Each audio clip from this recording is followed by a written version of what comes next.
5 or 6 times without getting points out of it, whether it was on penalty, whether it was a third and short we didn't get, whether it was a incomplete pass. I think there was 5 or 6 opportunities where we crossed the 50, I think 3 or 4 in the second half where we came up without points, even after that big kick return from Kermit. You get the ball at the 50-yard line, that's minimum 3 points.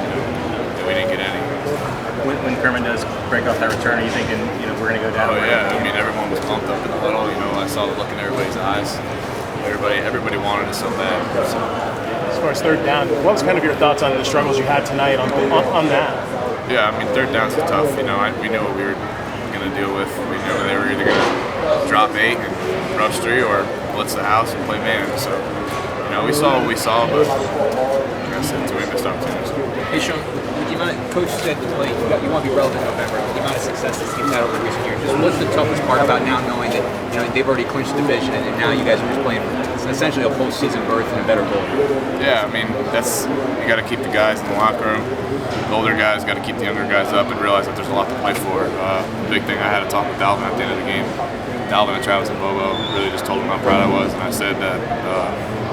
This team, they weren't around here in 2012 like I was, and I said that the team in 13 wouldn't have won if we didn't have those 2 losses in 12, because it takes, those guys came in and they never lost. And them realizing what a loss is and how much you stare and you see the students rush the field and you see how much that hurts, I think that's what set the tone for the entire offseason. Going in 13, which set everybody's tone. As far as 12 was concerned, how do you, describe the similarities and differences between 12 and this year and what you think going forward? Yeah, I think it is pretty similar.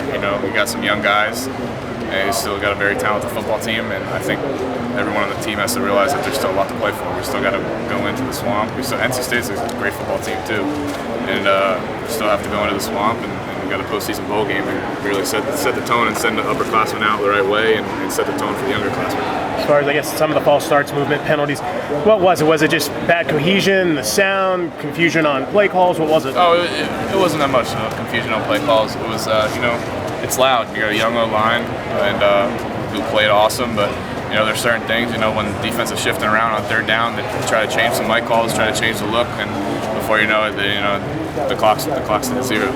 Even into Phoenix, you still happy with the way the team came out and went toe-to-toe? That's what I was saying before.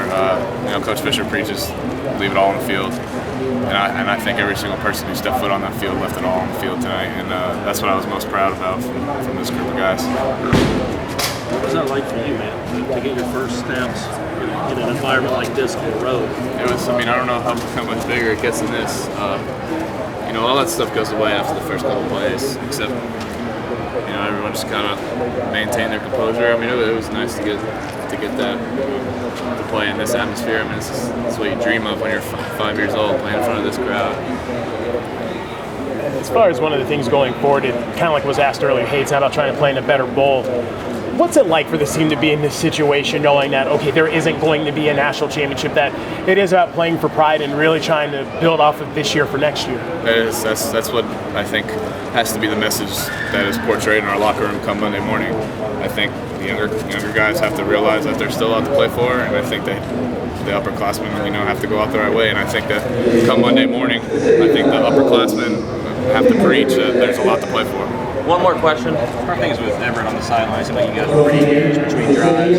What was those conversations like? Yeah, it was good. He was helping me, telling me what he was seeing and everything. So he was helpful. All right, thanks, guys.